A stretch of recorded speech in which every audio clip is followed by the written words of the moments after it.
Welcome back, party people. You are listening to Crossplay, our video game podcast here at the Whatnauts. It is Saturday, November 21st, 2020, and coming up on today's show, the Game Awards have announced their nominees. IO Interactive has announced a new game that has everyone excited, and The Last of Us TV show has been given a series order at HBO. We have all of that and more coming up in just a bit. But for now, my name is Kyle Springer, and I am joined by Alan Busby. What's up, everybody? And Gino Viteri. We are fully in next gen now, my friends. Current gen. Sure are. Yeah. Ignacio Rojas is gone but not forgotten. He is busy this week, so it's just us three holding the fort down. May he rest in peace. Maybe he'll find his PS5.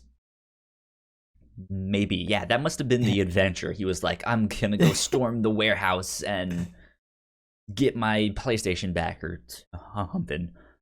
Who knows? Really going tense over there. Since we got to give him the shout out though. Hashtag pray for Ignacio. Yes. Pray for Ignacio. Hashtag pray for Ignacio, indeed. Alan, you got your PlayStation 4 this week. What else have you been up to? Or your PlayStation 5? Yeah, I actually got my PlayStation 5 7 years ago, but I recently, this past Sunday, got my PS5 Sunday morning. So I've had it for almost a solid week now, and I have been playing it quite a bit. I have been working. So the funny thing with the PS5 is I have not even touched Spider-Man Miles Morales or Demon's Souls. I have not played the two giant AAA games for the PS5. So what I'm surprised about is that there is a certain game not listed on the games that you played this week. Yes, there's a game missing there. There is a glaring omission in his like things I have played this week, things that he promised he would put in first. So there's an interesting story behind that, sort of. So yes, unfortunately, I am depressed to announce that I did not pick up the digital version of Devil May Cry 5 Special Edition. I have not played that, despite all my mafia talk of I'm gonna play this game. That's gonna be my sole reason for getting a PS5. The first game, yep. The first game. And so what happened? So I don't mind playing games digitally, right? But I also want to own it physically, and the physical version comes out December 1st. So I am gonna buy that, and I could not mentally justify buying the physical game and buying the digital one just to have twice the game. So instead, I decided to buckle down and work on my trophies for other games. That way I can clear off my entire schedule by December 1st to just dive headfirst and only play Devil May Cry 5 for like most of December. Nice. Alan, let's reverse a little bit though. Let's rewind a little bit. Go for it. Let's hear about how you got your PS5. Because I see you on Twitter. I'm seeing it. I'm not saying anything, but I'm seeing it. So I want to hear what went on there. So okay. This is also interesting.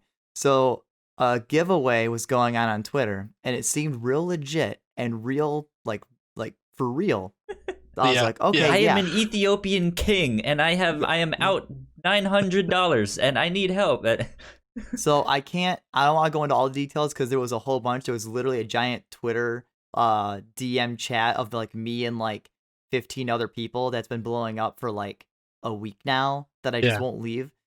Pretty much in the end, I got scammed by a apparently professional scammer who robs stores of their consoles, like of other products, to claim that they own it.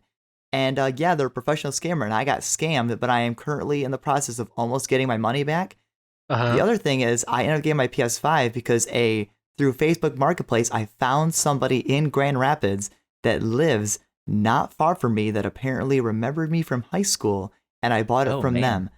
I did buy it for over MSRP of $500, but not by a ton, but is still a number I don't want to mention.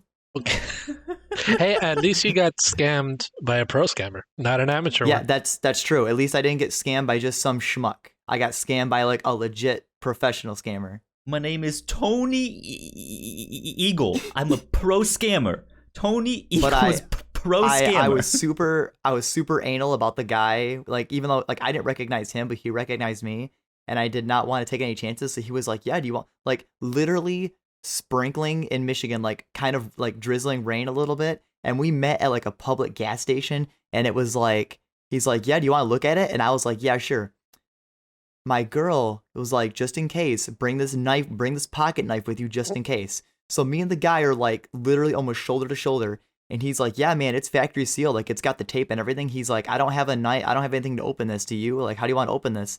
And me, like a dunce, I pulled the pocket knife out of my pocket and goes, don't worry. That's why I brought this. Wait, so was this guy, was he just a scalper, or did he not want it anymore? He bought it from the PlayStation Direct store, and they accidentally sent him 2. No way. Apparently. Interesting. But like, I like opened the box, I verified everything, my PS5 runs fine. But like, honestly, I don't care how he got it. I'm just glad that I got it. Yeah. If he stole it, man. Whatever. It's mine. It's mine now. Then look at that. Facebook Marketplace. Incredible. It can be pretty good. Wild story. Not fake news after all, huh? Yeah. So yeah, I knew somebody was gonna be like, so Alan, I been seeing you doing some stuff on Twitter. Like, yes, stuff has happened. You go. Interesting. Well, good for you. Besides that, has your week been good? Yeah, I actually found out Tuesday night that I tested positive for COVID-19. Oh no! My gosh. I thought in the back of my mind, because it was like you were sick for like 2 weeks. Yeah, and for whatever reason, I still had like a cough and like minor fatigue Wednesday, and work just sent me back Thursday. Like, I went back Thursday, and I was still like coughing pretty bad and like felt kind of fatigued a little bit, and they were like, "No, you're good. You can go back to work as long as it's 10 days after the first day symptoms show." Oh, okay, man. okay. I assume you work around people, right? Oh yeah, I'm like maybe 3 feet from like 4 other people. Oh, you infected all of them. Oh, that's tough. That's all right. Work sent me back, man. It's their problem now. Yeah. Well, there you go. Hopefully you get you can continue to get better. You sound a lot better. I feel a lot better. So good. You feel a lot better, and how long are you out for then? Out of work? I was off work from November. I was off work from November 9th to the 18th. Oh my gosh. Yes. So I was off for a while, and let me tell you, getting that PS5 on Sunday, man, that was like the best medicine I could have taken. Right. It's a great time to get it, huh? Yeah. Yep. It's been an interesting November. I am good, man. I've been playing, working. I for some reason I'm blanking on what's been going on this week. But it's a whirlwind of a week with all these new games and new consoles. Just like, it was a lot. I just love being at work and looking forward to getting home to just continue playing. Like, I'm always like, man, I want to get home and play this. Or we're gonna go home and play this. And next week is Thanksgiving. That's pretty exciting too. Yeah. Oh, I know. Thursday and Friday. Yep. Yeah, I got a short week. Days off, baby. Those days off. That's gonna be great. Yep. What about you, Kyle? My week has also been a whirlwind of a week. I've been putting together some, like, a new bookshelf for my podcast studio here, a new desk. Have one of those electric ones that can be a standing desk. Sounds awesome. Now, so yeah, that's pretty fancy. But yeah, like I feel accomplished in a way that I haven't really felt since quarantine started, because I like built things, right? Yeah. So that was nice, but my room has been a mess, just filled with cardboard boxes and all sorts of shit. I cleaned it up a bunch today, It's still not back to normal 100% yet, but it's getting there. Yeah. But now, yeah, if you had a cat, those cardboard boxes would be a heaven. Oh man, they would have a castle. Dude. I also saw that you started building Gundams. Yeah. I don't know what I don't know what that figure was again. That is Haro, the little toy that they have in the show. It's about the size of like a soccer ball in the show, and it's basically their version of like a Furby. It's a little chibi. Yeah. But yeah, so I bought myself like a real cheap like Haro Gunpla because I've always been interested in them, and I'm a huge Gundam fan. So I was like, you know what? Let me start small. Like let me get just like the most simple, tiniest one I can make in like half an hour, just to see those things if are I awesome. like it. And yeah, dude, this thing is sweet. So much fun. I remember when I first started building them. I'm not doing it now, but when I started building them, I built probably I think 4 or 5 Gundams, and I didn't know about any of that, like Gunpla, I think it's what it's called.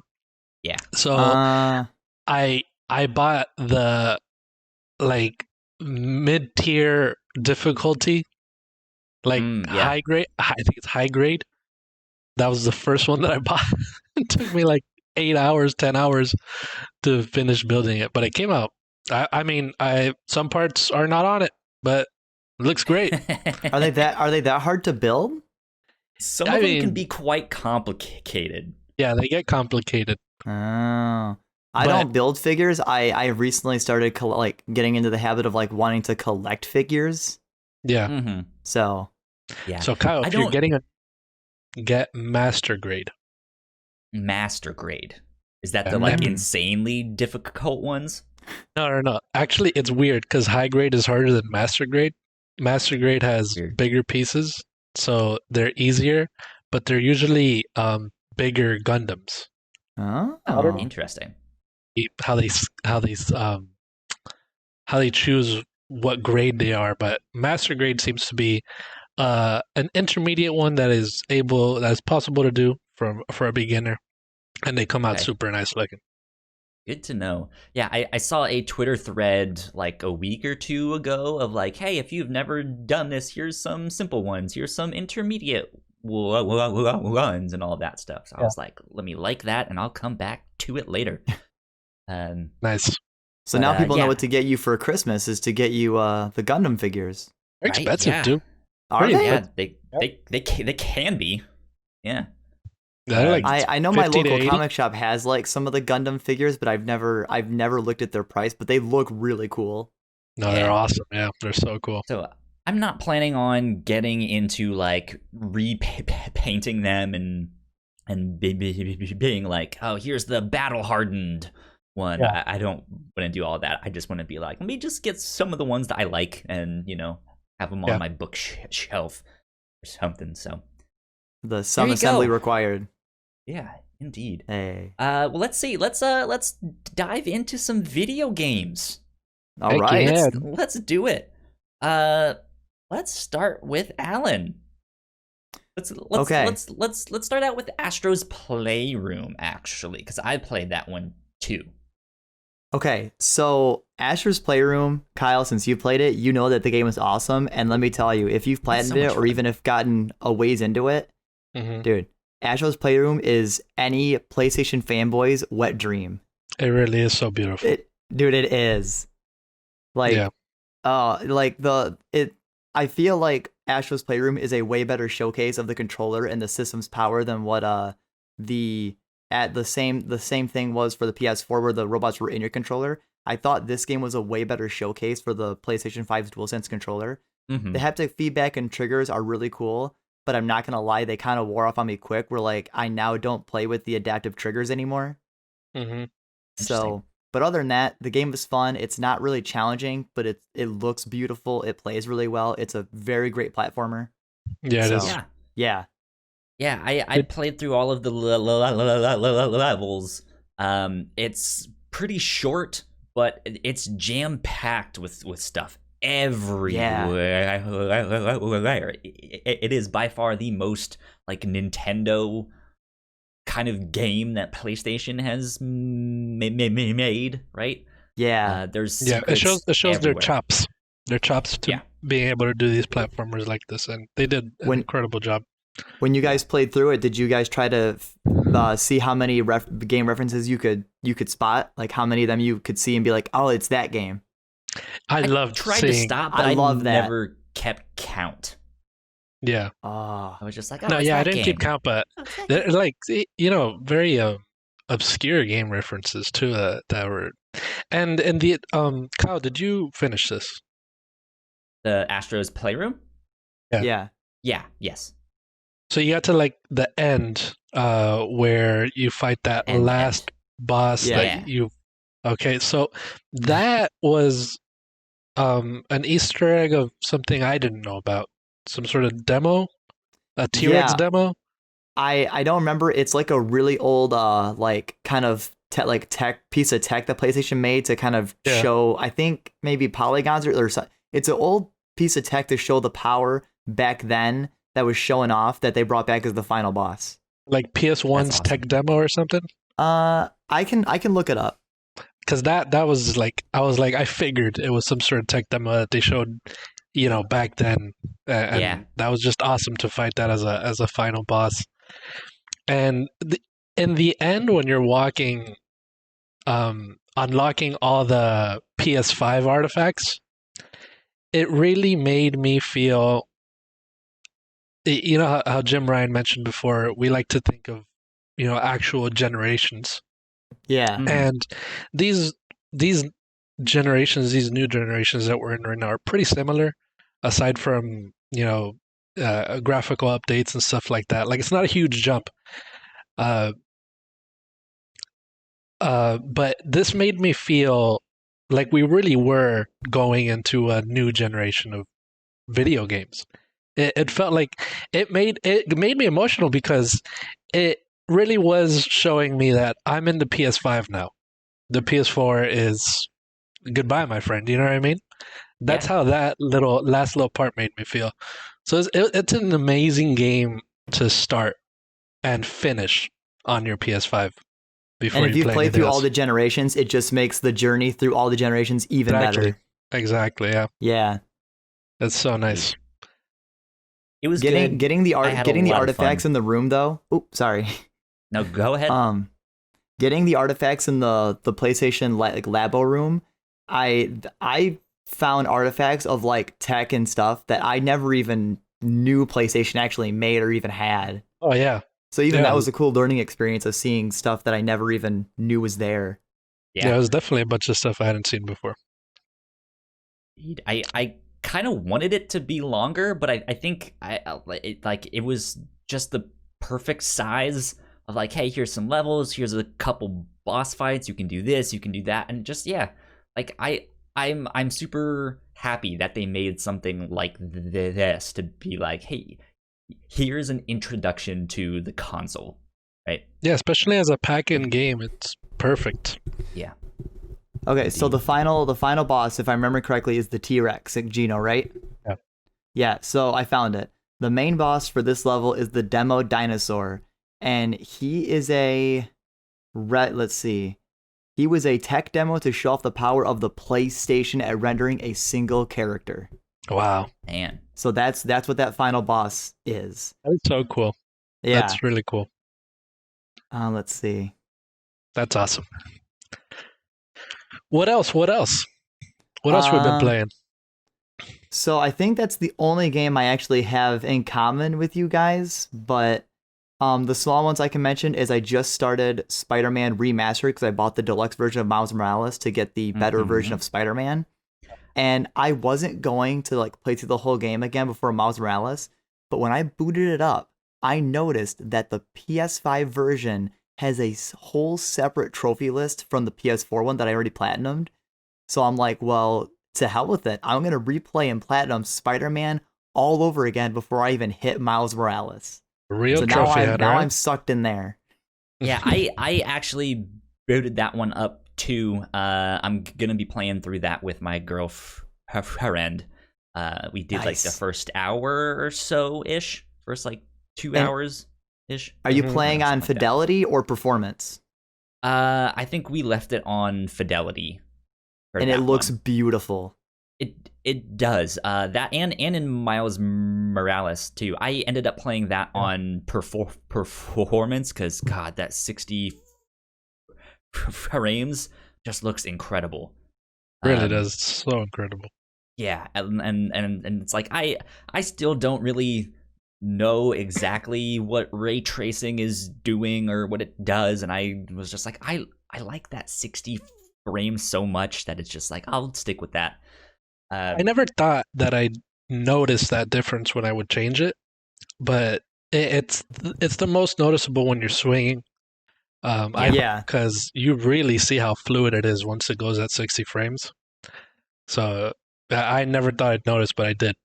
Just cool. You really notice the ray tracing if you switch back from performance to fidelity, and then you just swing around or even like kind of walk around a little bit. You definitely can notice the extreme detail to lighting the game has.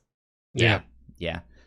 So I stuck with the 60 frames for Miles, but for Spider-Man Remastered, I am sticking with the ray tracing fidelity mode. Okay. Nice. Yeah, I think I'm going to play both on fidelity just to see how good they look and just kind of intermittent and change between the modes. Because I don't think I'll stick with one. I'll flip-flop. Yeah. My only other two that I'll kind of mention really quick besides Sackboy is I finally got the platinum in Tony Hawk's Pro Skater on Thursday. And let me tell you, the trophies are not bad, but when you're trying to grind to rank 100, oh my God, that did not feel satisfying. I bet. No, that was a hollow experience. You know how there's a trick called the 900? I've probably done 900 million of those to get experience. It's the worst. Cool. So, well, at least you got it then. So you're done. I got it. And then with Crash 4, I am a little over halfway through 100%ing it, and hashtag Ignacio was right. I fucking hate that game right now. I saw you said you're a little just like I fucking hate this game. Yeah, dude. A little over halfway, you said? Yes. Yeah.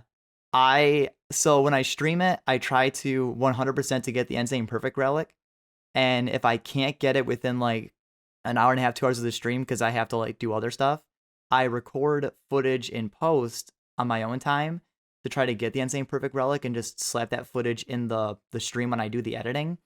And I streamed for a little over an hour, couldn't get the Insane Perfect Relic, stopped streaming. I played it for another hour and a half and still couldn't get it, to the point where I had to just get pissed and I had to quit because I was so frustrated.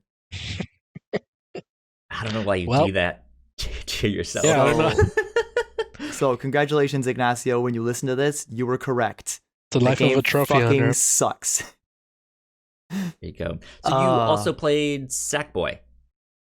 Yes, my girl wanted to play that game, so we got Sackboy. We actually just finished the game this morning. Oh, nice. And how was it? Because that's on my list of things to play. Yeah, it's very fun. I actually vastly prefer the 3D world-esque Sackboy versus like the kind of 2D-esque Little Big Planet. So I actually think this is way better. You don't get as much customization. You don't get as many costumes because it's more focusing on like the kind of platforming and challenge. And let me tell you, the game does get kind of hard. It does get tough, but it's very fun. Okay. The gadgets in it are really cool. So yeah, at no point was it ever frustrating where we hated it, but it was kind of like, all right, we have to stop trying to collect everything because the game's getting, kind of punishing. But it's very good. How is it as a platformer compared to Astro's Playroom? So it's definitely longer, and I feel like they're both really good. Astro doesn't really have, Astro's has some gimmicks to it, like the little gadgets you get, but I feel like Sackboy leans into more of the kind of gimmick gadget levels than Astro does. So if you prefer pure platforming, Astro's is probably better, but if you like kind of like one-off gimmicks or tools or like speedrun levels and stuff like that where you have to get to the goal quickly, then Sackboy's probably more up your alley because it has more variety. Yeah. So yeah, but both are very great. I would recommend both. And Sackboy is Kyle. If you get it, definitely play that with your girlfriend because it'll be really fun to play it together. As Little Big Planet is known for. Nice. Yeah, that's awesome. It'll be a lot of fun. Cool. Sounds good. And I'm one trophy away from platinuming that game as well. So. Oh wow. Yeah. I am working on the platinum for Miles Morales. Nice. That's what I've been playing. That was not the first thing that I played. The first thing that I played was Astro's Playroom, but Miles was shortly behind that. And yeah, that game is incredible. I think the year that Spider-Man came out, Spider-Man was my game of the year, and this manages to take that and do it better. Still, right? But even being shorter. Yeah, they like if Spider-Man Remastered or just that original Spider-Man like is more like a TV show, right? Where it's longer, it's a bit more of an investment, and Miles Morales is more like let's shorten that and condense it into just like a really, really well-made movie. Okay. And yeah, it's a great story. It feels great to play. You already have a bunch of the upgraded powers that you get in Spider-Man Remastered, so traversal and fighting seems fine from the get-go, but Miles has his own power set too, so there is a small skill tree with that, and it's not difficult to unlock stuff, but man, there are some boss fights in that are kind of challenging. Really? Yeah, I ran into one fight. I won't mention with who it is, but you have to use one of your Venom powers, which is like your electric shock powers, to like hit him and stun him. And I couldn't do that because I kept getting hit by a bunch of the like random bad guys that were like out there and stuff. And so that was depleting my health. And so you can heal yourself, but it uses your Venom stuff. And so it's just like, God damn it, I'm trying to like... use your... Is it Venom instead of Focus now then, or are those two are those separate? Yeah, it's for Miles, it's his Venom. Okay, all right. Oh. So I was trying to be like, I just want to beat this boss, but I can't because I have to heal myself like every so often, and I'm dodging constantly. I'm just like, God damn it! Like, this is ridiculous. I found myself in situations like that too. Yeah. So I mean, it's challenging, but it's still a great game. The story was incredible. I know I've mentioned here on the podcast before, but I'm a huge Spider-Man fan. I love the comics. I've been reading Miles Morales since he first started. The Ultimate Spider-Man comics are some of my favorites. And so to see him and to see how far he's come, and to have like one of the best Spider-Man movies into the Spider-Verse, and now this, it's crazy. It's so good. What they can do with it with him. So good stuff. I cried at the end. Did you? Because I was wondering. I was wondering why people. I keep seeing that too. When I got emotional was in the credits, Kyle. If you know what I'm talking about. Yeah. Don't spoil it, boy. I want to have tears as well. Yeah, I don't know if we got. Yeah, okay. I guess I'll wait for you to see that. It's an inspiring story. Is really what it is. That's what they say in the credits. So do you feel like, Kyle, being a big Miles fan, do you feel like this was like a stronger Miles story than Into the Spider-Verse, or did Spider-Verse have a stronger Miles story? That doesn't like impact the game. I'm just curious because dude, Spider-Verse was amazing. I think they're on a similar caliber, to be honest. I mean, they're two different stories. Like I think what was amazing about Spider-Verse was this idea that there's multiple dimensions and it's all, it's this big team up and it's funny and but yeah, this game, they nail the character, they get all of that stuff, and it's just man, I don't know how they keep making this so good, but it's just, yeah, it was a super inspiring story. So I keep hearing it's really good. I can't wait for the Spider-Man 2 game to like officially like be a thing. Yeah, with them both in it. Oh my god, dude! Oh, yeah. It's gonna be awesome. That's gonna be wild. Side note on Spider-Man, the 2018 one. It's actually it got reported that has sold over 20 million copies. Nice, which is incredible. Goodness, it deserves it, man. Yeah, that's a huge milestone. Yeah, so good for them.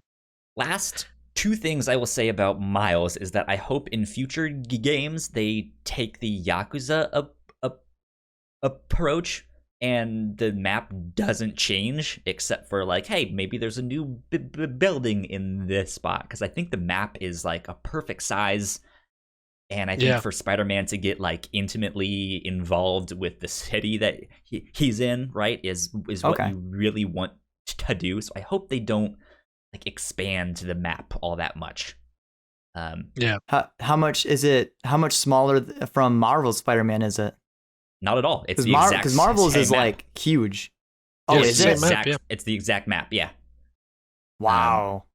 So good stuff with that. And I think right huge. Now I have 37 out of 50 of the trophies. So I'm almost 80% of the way there. Nice. Almost. So that's it. Hell yeah. I can't wait. I should have that game finished by next week, so I'll definitely let you know if I got teary-eyed playing it as well. Yeah. Cool. Good. All right. Gino, let's go over to you, my friend. Yeah, so I've been playing all of those games, obviously. I've played all of them. But I started The Pathless and Demon Souls this morning. Hey. And let me talk about The Pathless first a little bit. So I guess what you can say, I've gotten to the first boss of both games. So I've probably played 2 hours, 3 hours.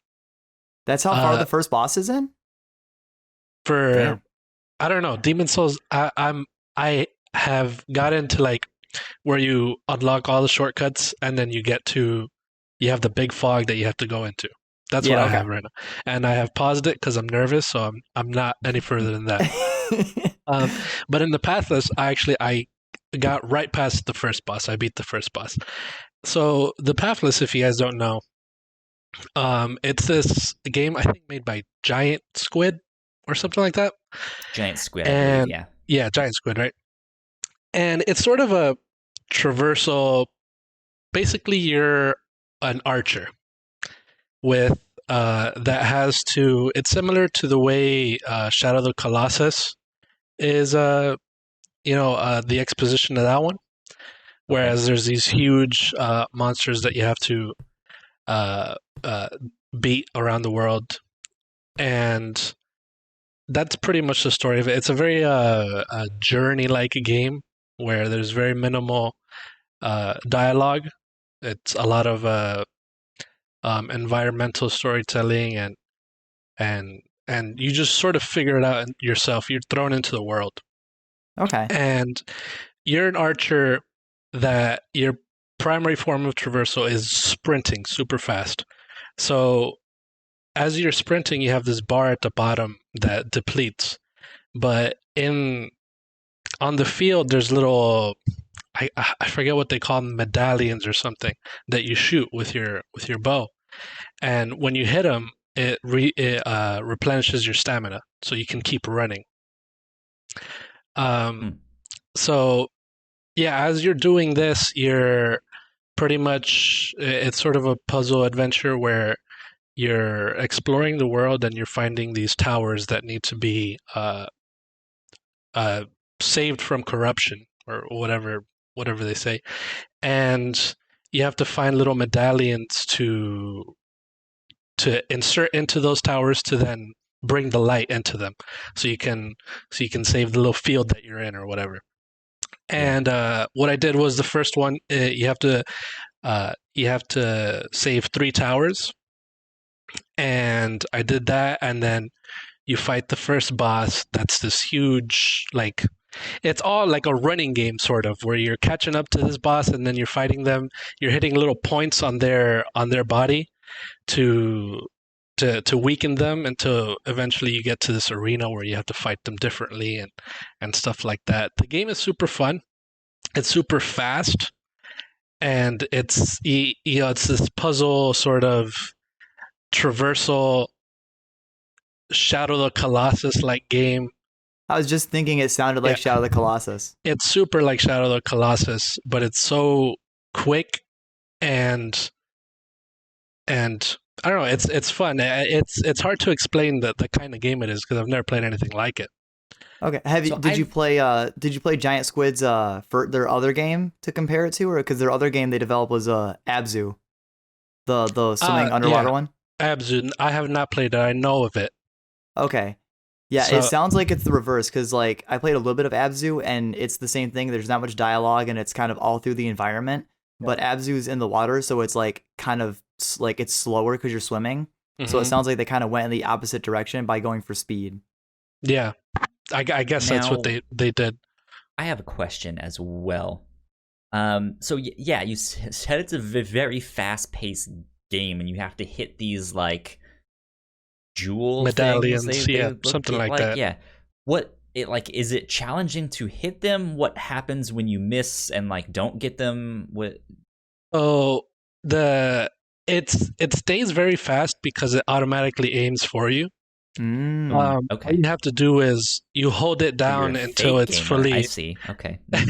Fake gamer. So as you're sprinting, you hold down. You sprint with L2 to sprint, and then you hold down R2, and it automatically aims to the closest one. You hold it down until you could let go to shoot, because if you shoot too early, then it won't hit it. So you gotta hold it down until it shoots, and then they're all over the place. So you'll constantly be hitting one or finding one, and if you're in the air, which is cool, it makes you jump higher. Ooh. So you gotta there's different puzzles where you figure out where to go, how to get somewhere. You have to hit one in the air, and then you'll see another one higher up, and then you hit that one, and stuff like that. So it's really fun. It's really cool. And I beat the first boss, which was an incredible fight.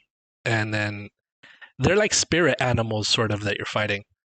And they're just corrupted by this. I think he calls himself.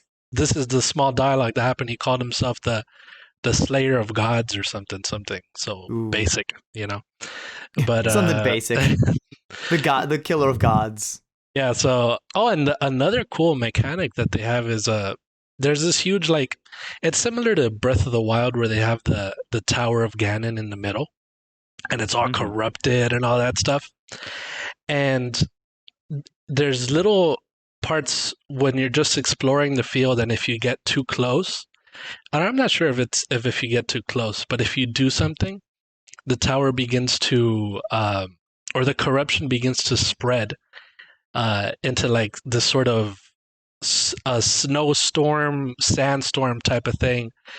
And you have a little companion, this little eagle, that is hurt by that corruption.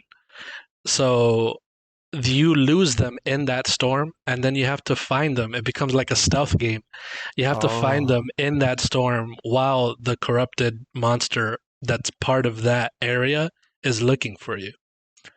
So, and once you find your eagle, then the corruption goes away. And it's a cool little just random thing that happens. This mechanic that is triggered. I don't know how, but it happened to me twice. The first time I got caught, and it just so they're not scripted sections you have to do. It just kind of happens. It just happens, yeah. Because I was looking at the trophies, and it said survive 3 random storm encounters or something like that. Ooh, okay, good. So another cool thing is when your eagle, your little companion, gets hurt by the corruption, you have to sort of it's kind of sexual in the way you have to rub it off of them. What are you doing with your eagle? What? You have to rub the corruption off of them, so your hand is like brushing their whole body, like healing them or whatever, and then until you have it all sexual. Now you have to have an out of context moment where it's just the audio clip of Gino saying you got to rub the corruption out of them. But definitely a great game. I recommend it. The soundtrack is also pretty awesome. Like it ramps up when you're fighting these people. Isn't Pathless on the PS4? Because I thought I saw somebody on Twitter saying that their last PS4 game they were gonna play was Pathless. Yeah, it is. But isn't it also on PS5 though too? Or it's on PS5 too. Yeah. You feel the adaptive triggers and stuff like that too. It uses that, which is nice. Okay. But yeah, when I downloaded it digitally, it gave me the option to download the PS4 or the PS5 version. Nice. Okay. Oh, sweet. Luckily, I downloaded the right one. I think I'm pretty sure. But I don't know why it even gives you that option. Yeah, wouldn't you just want to take the PS5 copy? Like exactly. If I bought it on that store. But yeah. You buy on the PS5, so he's like, do you want to download the PS4 one? And no. Yeah. So other than the Pathless, I've been playing Demon Souls. I want to know how you're handling this, man. Dude, I'm good. I'm so good. I have not died once, except for the scripted death that you have to do. You know, which I tried really hard. I paused it because I'm nervous and I don't know what to do. Yeah. When you said this was gonna be, if this was like a good like first game, like Demon Souls, I believe is the first game from them. Like Demon Souls is Dark Souls before it was Dark Souls. So I tweeted if I should play Demon Souls as my first Souls game, because I've tried these other ones and they were way too hard for me, so I just drop them. Wow. And Danny O'Dwyer himself was like, "Yeah, it's a great one." He told me on there, so I was like, "Oh, awesome! If you're saying it, then I'm gonna do it." Nice. So you don't like Bloodborne? I have not played Bloodborne. I played a little bit of it, but I never got into it. So the first scripted death that you had to do, where you have to die so you can go and become a phantom or whatever the heck it is. Mm-hmm. I was like, I'm not gonna die here. I wanna kill this guy. And then I got hit one shot. I was like, all right. Like I buckled down. I was like, okay, let me sit forward. And then he just hit me, and then I died. So I was like, all right. Oh no, wait, no, my PS4 is going into rest mode. No, don't do that. Don't do that. Because I don't know if like I rest. If I rest on the game, it's gonna spawn all the people again, and I don't want that to happen. You know, I want to go into the fog and fight this person. So yeah, I did the whole. I made my character look like Jon Snow. Wow. So I'm role playing as Jon Snow. After season 8, he went to Night's Watch and then he went off by himself. And running in the fog, being like, I know nothing. And now he's here. And that's another cool thing. I spent like an hour in the character creation because it's really good. And I genuinely look like Jon Snow, which is so awesome. You'll have to tweet out a picture of what your dude looks like. Yeah, I will. Then I will. But this game is pretty fun. I did not expect to. I get scared as well because I'm nervous and my hands sweat a lot. So I'm not looking forward to fighting the first boss, but I am looking forward to it. I just don't want to die, but I know I am. No, that's the thing though. Like you're I don't know how Demon Souls is, but that's the thing. You're supposed to die because you get better every death. Do you? So like expect to die because unless you're naturally like a god player, then you're gonna have to get good. You can't just be good. I actually feel like I'm cheating as well because I picked the class that gives you like a ranged magic spell. Okay. So that's how I've been killing everybody. Because I looked it up. There's like 12 classes or something. I looked it up. Which ones are the easiest ones to start with? Okay. And it told me this one because you have that ranged spell that you can one-shot people with in the beginning. And I've been doing that the whole time. So I feel... Oh, you're going to be in for such a rude awakening later on. I was like, this game's easy, dude. You're gonna get maybe like a quarter of the way, or maybe even halfway, and you're gonna come back next week and be like, so Demon Souls is hard, guys. I know it's gonna be hard, but it's fun. I'm enjoying it. Another thing that I tweeted this out too that I want to mention, not about the game specifically, but about these PlayStation exclusives, is seeing the PlayStation Studios logo and having it be specific for each game. It's really cool.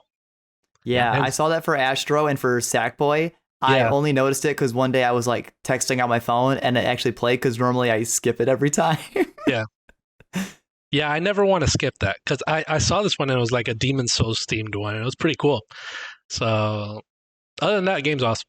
Game's great. So wait, then Miles Morales has it then too, right? Yeah, it does. Yeah. It does, all right. Yeah. It's pretty cool. Nice. Pretty cool. Man, that's what I've been playing, my friends.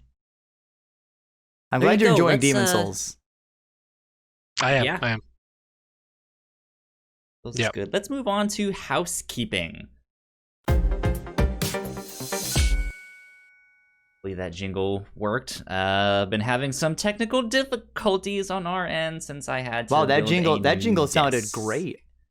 Oh yeah, I love Don't add it in post. Don't add it in post. Let's just have the silence. No. Right. So if you guys did not know, we have multiple podcasts here at the Whatnauts. You guys can find out more information on our website, which is thewhatnauts.com, as well as your favorite podcasting platform of choice. Just type in the Whatnauts and all of our shows will pop up right there.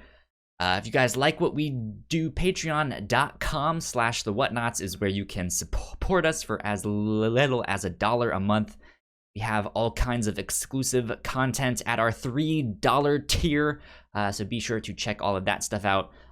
We actually need to come up with an idea for our next Crossplay exclusive for that one. I have an idea that I'll run by you guys after we're done with this, but all right, gotta cook something up. So be on the lookout for that down the road. And last but not least, we would like to give a big shout out to our Patreon supporters at the $5 tier. So thank you, Sam, so much for helping us out and for supporting us. We love you a lot. Thank you so much. Thank you, friend. Muchas gracias. Indeed. Okay, here we go for another jingle. Hopefully this one works, because it's about time for the news.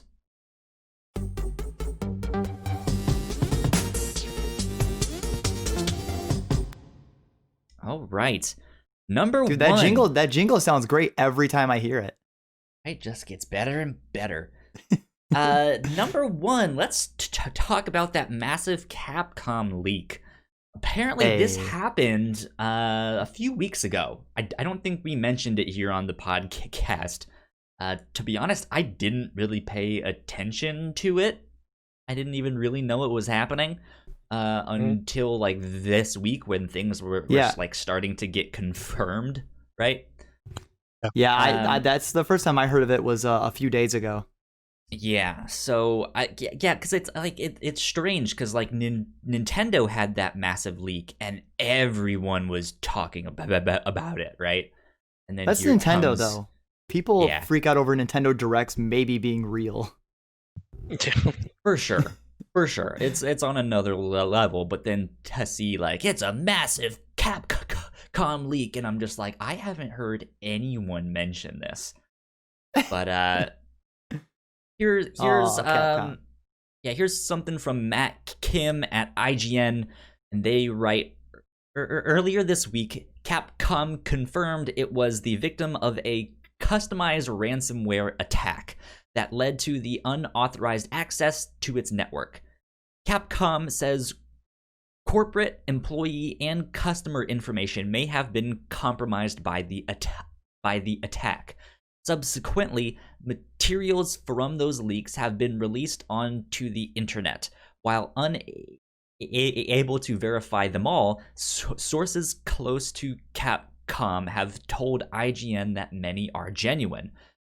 A purported screenshot from the leaks shows a Capcom development schedule for the next 4 years, and IGN believes at least portions of that list to be legitimate, including listings for Dragon's Dogma 2 and Street Fighter 6.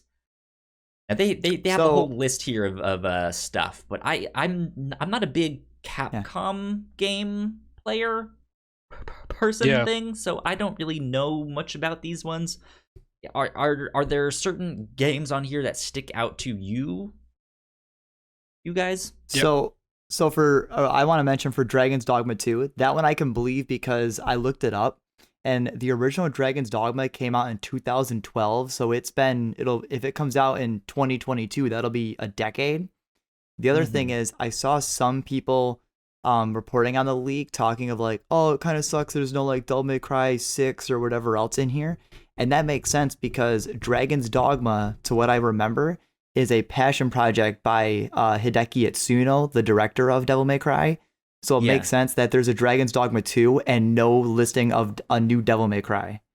So it would make sense. I believe Dragon's Dogma 2 will be real because maybe a new Itsuno wants to like have a sequel to his passion project. Right, yeah. Just like, hey, we just had a big hit with that. Maybe we can revive my old one. Yeah, so it makes sense, especially with Devil May Cry 5 SE like recently coming out. It makes sense to Itsuno to like maybe switch gears into something else. Okay. Yeah, good stuff. There's a lot of interesting names here. There's some big names, a lot of Resident Evil, Street Fighter. There's Monster Hunter 6, which is, I don't know which Monster Hunter this would be. I feel like it's some sort of placeholder for a next Monster Hunter game.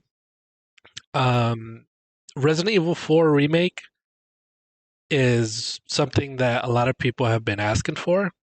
Yeah. And I feel like something that we sort of know is coming in a way. Well, didn't Capcom kind of sort of say that the 4 Remake was like somewhat real? Yeah, it's also sort of logical that you made RE2, RE3, and then now you're going to make RE4, which makes sense that they would make, since it's also a very beloved video game to a lot of people. Yeah. Another thing I want to mention about this whole thing in general is this fucking sucks for them.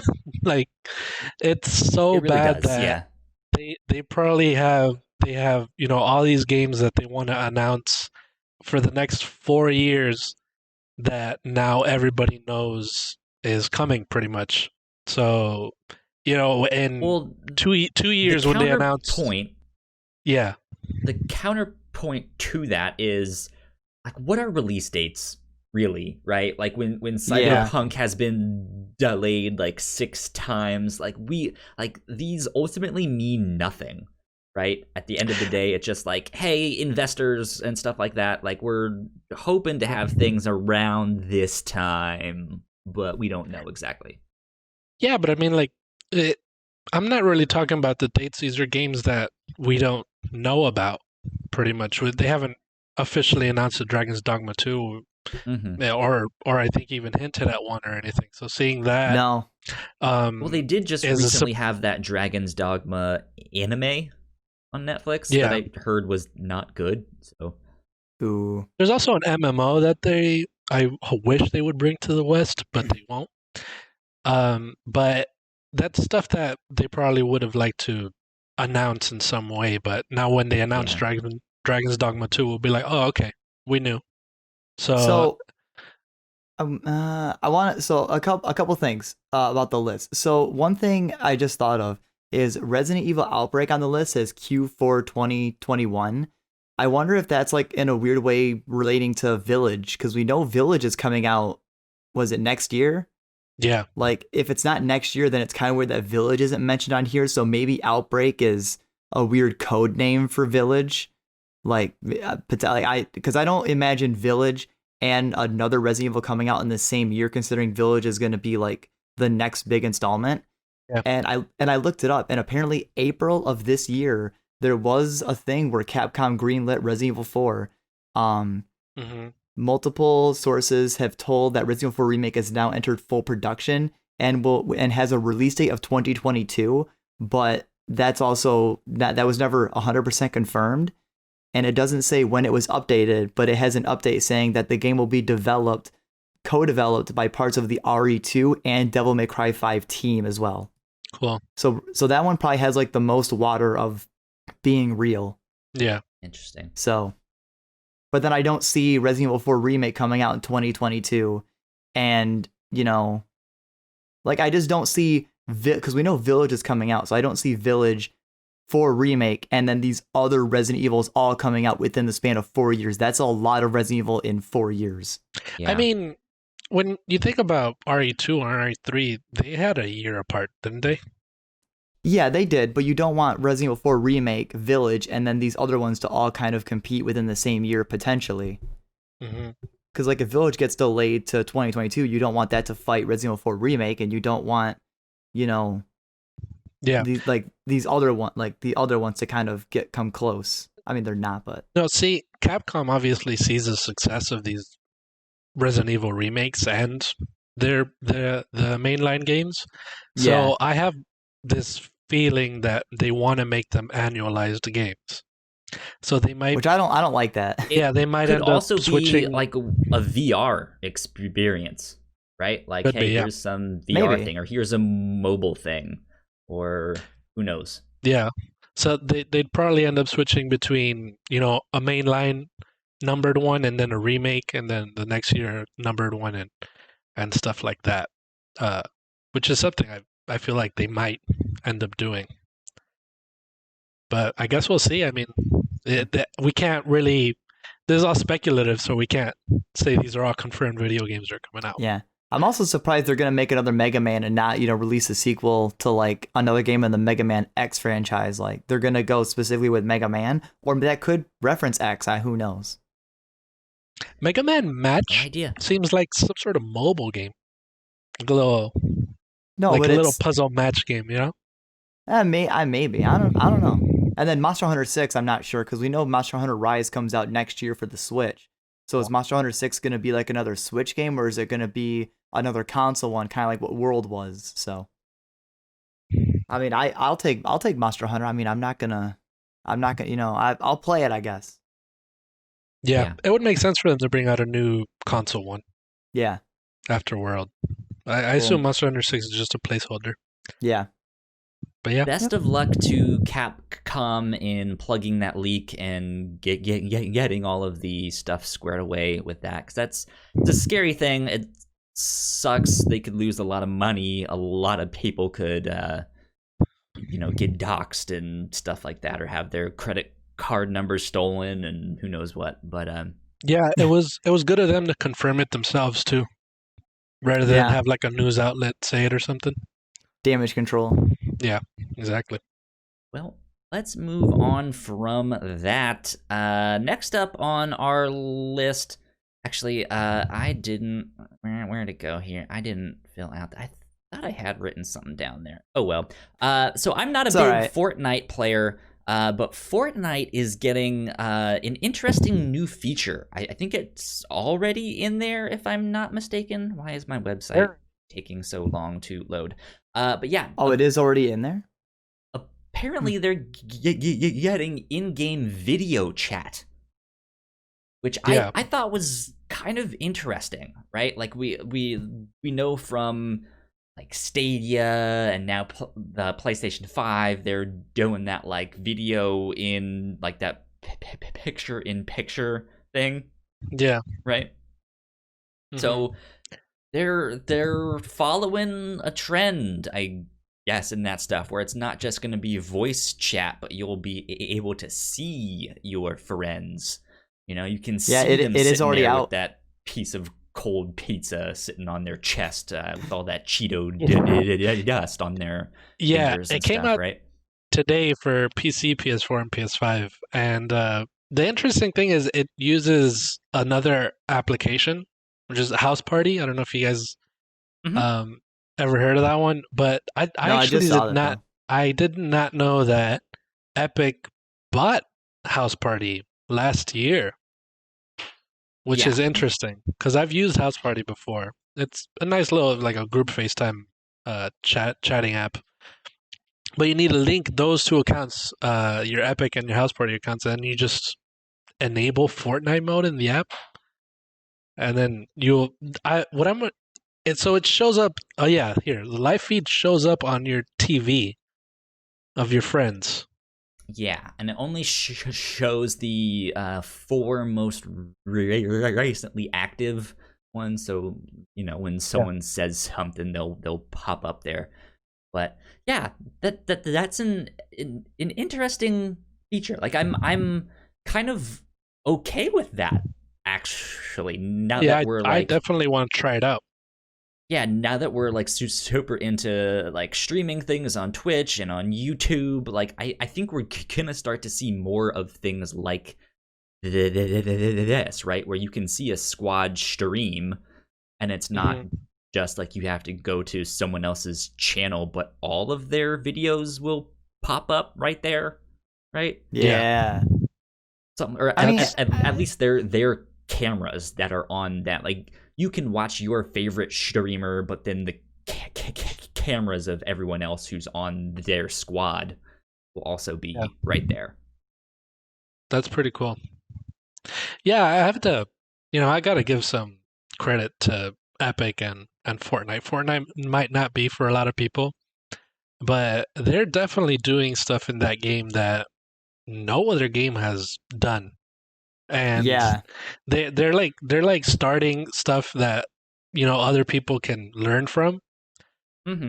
Specifically with their in-game events that Destiny tried earlier with the Beyond Light thing, I think. These in-game events are freaking awesome. I've done like 2 or 3 of them, and they are so cool. So it'd be nice to see other games kind of do stuff like that. It's becoming more of a social space rather than, just a battle royale. You can't even consider it that anymore. Fortnite's becoming more, it's innovative as heck, I think. So yeah, Fortnite has radically changed the game. Oh yeah, definitely. And I hear people mentioning that Fortnite's dying and stuff. No, I'm sorry, Fortnite's not going to go away. I don't think Fortnite is as huge as it was a couple of years ago, but it's just not. I don't think it's being talked about as much, but it's still huge. Yeah. And I feel like they have the ability, Epic themselves, they have the ability to put it back in people's mouths, for lack of a better term. But yeah, they're able to change stuff for them. So I don't think it's dying anytime soon. No. Yeah, this is cool. A cool feature. Now, next PUBG's dying. I mean, what? No, I was making a joke of like, PUBG's still a thing, I guess. Yeah, I think they just gave it away on PlayStation Plus. Is that right? Recently? Yeah, I think it was the October. It was recently a PlayStation Plus game. Damn, I don't even think I claimed it. Well, I didn't. Well, next up on our list, speaking of PlayStation, do they seemingly have a plan or some response for Xbox Game Pass? Question mark? Who knows? Tell me more, Kyle. This is coming from Joe Screbbles at IGN, and they write, Sony Interactive Entertainment CEO Jim Ryan says that there is news to come on a PlayStation response to Xbox Game Pass, Microsoft's popular subscription-based game service. In an interview with TAS,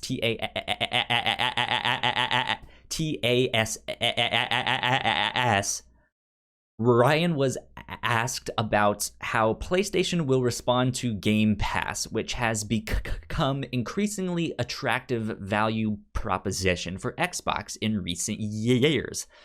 While not explaining exactly what that response will be, Ryan did make clear that, quote, there is actually news to come, but just not today, end quote. How do you guys feel Ryan about told this? us so much. This is, I like that he also pointed out that they do have PlayStation Now. He didn't entirely ignore that. So that does show that they are thinking of something else or maybe adding something to that. Because, I mean, personally, I think PlayStation Now is absolutely horrible. It's a terrible service. So did you use it? Have you used it like older or like the newer PS Now? I have not used it recently. No. Yeah, me either. When I used it, I thought it was absolutely horrible, and it's something and I haven't. It's not like I've seen anybody talk about it in great regard or anything. No, it's barely mentioned. Yeah, so it's something that I feel like if there is news to come, it's gotta be to improve PlayStation Now, because they can't ignore that service. You know, they've already improved PlayStation Plus so much. Like, exactly. What more could they do to that too? So I feel like they might even have to pack in PlayStation. They should pack in PlayStation Now with PS Plus. Oh, they have to. And that's what I think they're going for, and not a like, hey, we're redoing PlayStation Now, and it's gonna be like Game Pass. You know, like I don't think they're just gonna redo it, right? Or like have their Pepsi versus Coke thing. I think it will basically just be, yeah, we're gonna roll this into PlayStation Plus, so it's one thing, it's not confusing, but yeah, now you have cloud access to these games, you can stream them, there's certain ones you can download, and then maybe bolster the number of games that are on there. What I feel like they would do, or what I speculate they could do, is have PlayStation Now as a pack-in for PS Plus. And since that's mainly a streaming service, I know with Game Pass you download the games, so I think they're gonna use the PS Plus collection as a way to, navigate into a Game Pass competitor, because they have these games that you're able to download. So I feel like they might use that collection, take games out and then add other games and stuff like that they could do, which would be a good thing for them to do. What if they kind of bundled it like you said, but like you could pay, because right now PS Plus is like $60 for a year. What if they kind of package them together where it's like, hey, you can get a year of PlayStation Plus and a year of PS Now, but it's like 70 or $80. Yeah, it's more, but they're still getting you for more, but you're getting PS Now that you honestly probably might not even touch or use. Or maybe you use it and then you'll be like, oh my god, dude, you should get PS Now. It's so badass. Combined cost for Game Pass Ultimate and Games with Gold. You guys know that? No. No, I don't know. Because I feel like that's a lot cheaper than PlayStation Plus, if I'm not mistaken. Well, what you asked about Game Pass, and what was the other one, Kyle? Games with Gold, like an Xbox Live. I'm pretty sure Gold subscription. That is $15 a month. I think. No, wait. Game Pass is $15 a month on its own. I think so. Yeah. And I think Games with Gold adds another 10, doesn't it? Unless obviously you get those deals that they're always doing, where you can get the whole. Almost like we Xbox have no Ultimate devices in front of us that we can't just look this up. Right? I'm trying to. Not possible. Xbox Live Gold sub. Yeah, 12-month. How much is that? Doing some research for 12. Real life. It's about $60 for a probably year here thing. Doesn't even say a price. Oh, it says $99 a month. I see $120 a year for just Game Pass. So that's definitely more expensive. Wait, that's definitely more expensive. PS Plus. Yeah, because PS Plus is $60 a year, and I think for a year of PS Now is also $60. So if getting both services is for a year is $120. Yeah. So yeah. That's why. It's for that reason I can see them bundling them together. Package them together and just be like, look, it's $100 a year total for both of them.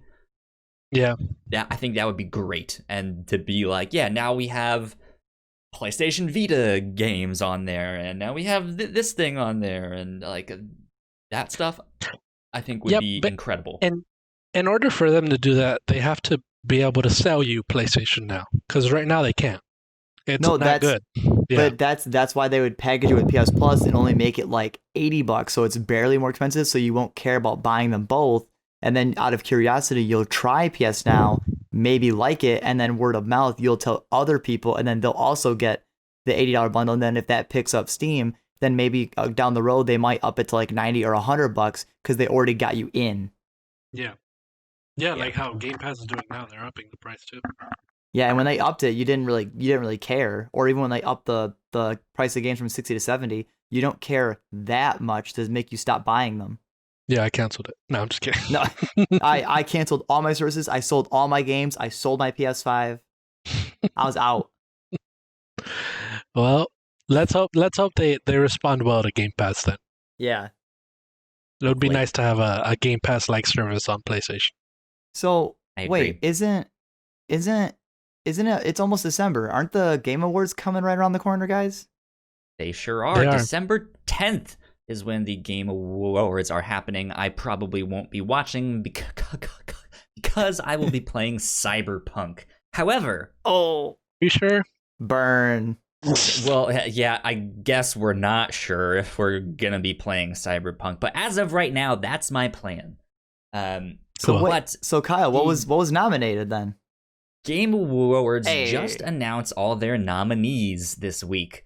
So I'm not gonna read them all because there's a ton of them out there, a whole bunch of different categories. I have pulled out 3 of them for us to go through and discuss. So here's the big one, the big boys. Game of the Year.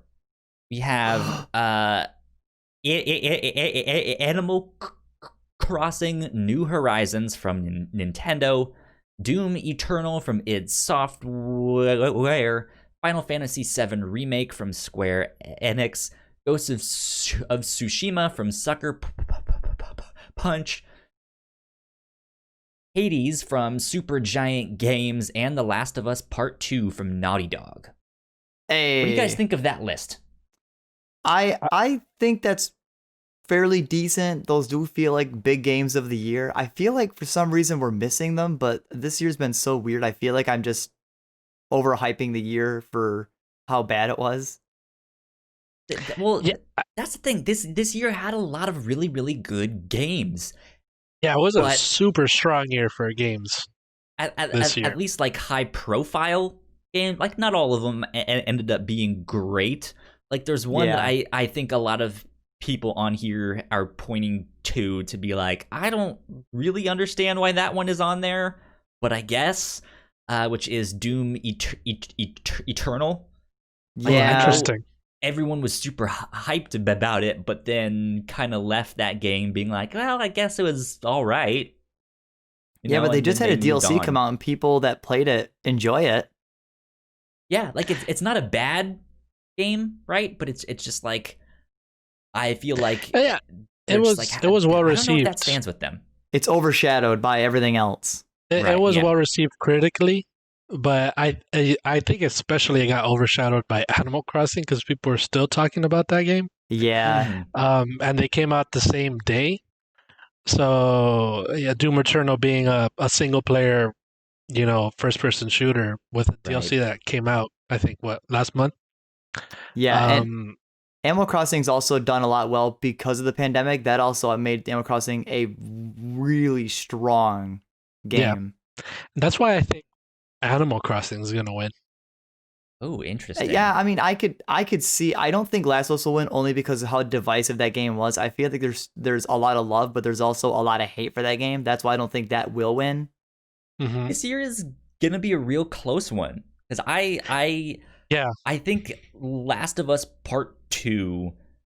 It was divisive for a lot of people, but I think that like at the end of the day, like we're also so attuned to like the game critics stuff, whereas The Last of Us Part 2 also like that sold a ton of copies. Like that is a lot of people's favorite game, or at least that first one is. But then we also got Final Fantasy VII remake. Yeah, like that's huge. And then sneaking in there, Hades. Hades. Like, that's going to be a massive one. That's an indie game. To be on this list is like, holy shit. Yeah, it's super nice to see an and indie Ghost of game. Tsushima being like the last PlayStation 4 exclusive. Yeah. Leading up to the 5. What are you guys gonna personally vote? Like, what are you personally like rooting for? Like, what do you want to win? What are you gonna vote for? So I don't know, man. Okay, this is how I think of it. The Last of Us Part 2 is a game of the year. Okay. But I don't know if it could be the game of this year. Because we have the weird thing here is that Animal Crossing, I don't feel like it was just a game. It was a phenomenon, that game. It changed so much for a lot of people. How many of those people are gonna be voting in the Game Award stuff, right? Like, yeah, that's another thing. Yeah, but I don't see Animal Crossing as like, I don't look at Animal Crossing as being like the game that like, yeah, it made an impact this year, but I don't see Animal Crossing as like, when you think of 2020, you think of like the game that like really pushed video games. And Animal Crossing, I don't think pushed video games. It just made people feel better in the pandemic. Yeah.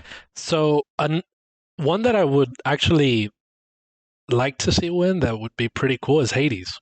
Yeah, I'm kind of rooting for that one too. Like, it's not my game of the year, but I kind of just want to see that one win. Yeah, it would be really nice to see, an indie game come out on top, over these giants, Final Fantasy, Animal Crossing, Last of Us. It would be a cool. It's like, but I think for some people it would feel like Untitled Goose Game winning when it won. So no, but Hades is like, I mean, Hades is kind of more of a game than Untitled Goose Game. Yeah, Untitled Goose Game, as good as that was, is a much smaller experience, and you can walk away being like, "Oh, that was nice," right? But yeah, like Hades, like that is a fucking game, right? Yeah, like, it is. That game fucks. it's slapping pretty hard. See, I'm personally rooting for Ghost of Tsushima to win. That's what I voted for, and that's what I want to win. Yeah, it might not have been I don't think that amazing, but win. But I'm glad I love that game. Yeah. So I think ultimately Last of Us probably gonna take it. Now, aren't I get because of the voting window, but aren't these PS5 games getting kind of the short end of the stick here? Well, Cyberpunk, kind of, Miles Morales. Cyberpunk is not eligible this year. Yeah. That's for next year. Did that to themselves. I'm sorry. Yeah. Yeah. So I'm fine with that. I think that clears things up because, man, just imagine that, like having Cyberpunk be in that list too. Holy shit, man. What do you think they would have knocked out? They probably would have knocked out Doom, I'm assuming. Doom, yeah. I could see either Hades or Doom being knocked out. Tsushima. I don't know. Like, God, there's so many good games this year. It really is, yeah. It's wild. But yeah, like I think PlayStation 5 will have its year next year. So yeah, for sure. There you go. Best performance. First up, we have Ashley Johnson, who played Ellie in The Last of Us Part 2. Laura Bailey, who played Abby in The Last of Us Part 2. I don't know how you say this name. Daisuke Suigi. I had no Suji. Wait, is there an I in there? Yeah, I assume it's pronounced Suji. Yeah, no, it's like Suji. Daisuke Suji from Ghost of Tsushima. He played Jin. Logan Cunningham, who played Hades. Apparently, he also played multiple characters in that game, so they just had to like pick one of them. Cool. I don't know. But yeah, so he did a lot of work in that game. And then Naji Term. I don't know how to say his name. Who played Miles Morales in Marvel's Spider-Man Miles Morales. Yeah. Do you guys have a favorite to win this one? I'm thinking of voting for Laura Bailey. Yeah, I voted for Laura Bailey. So Yes. I really liked. I could go on about the narrative of that game, man, but So could I. I would vote over Ellie over Abby. Really? Ashley Johnson over Laura Bailey. Wow. That's because totally fair. I don't know. I feel the way they wrote. I'm not gonna go into it, but I would Ellie over Abby. But sure. I would like to actually see Naji or Daisuke win. I really would too. Yeah, I would love to get this to Naji for Spider-Man. That'd be especially wonderful. Him, yeah. Specifically him. But that's weird? Isn't that outside of the window then? It's weird that he's nominated Spider-Man for best performance, but it's not though. Game of the Year. Spider-Man's eligible? I think it is. Yeah. I mean, I think. Well, yeah. That's weird. They announced but that would also make Demon Souls and everything else also eligible. Exactly. That's what I'm saying. I think that's a weird gray area now that I think about it, because the game wasn't out until now, but they had to have all these nominations in.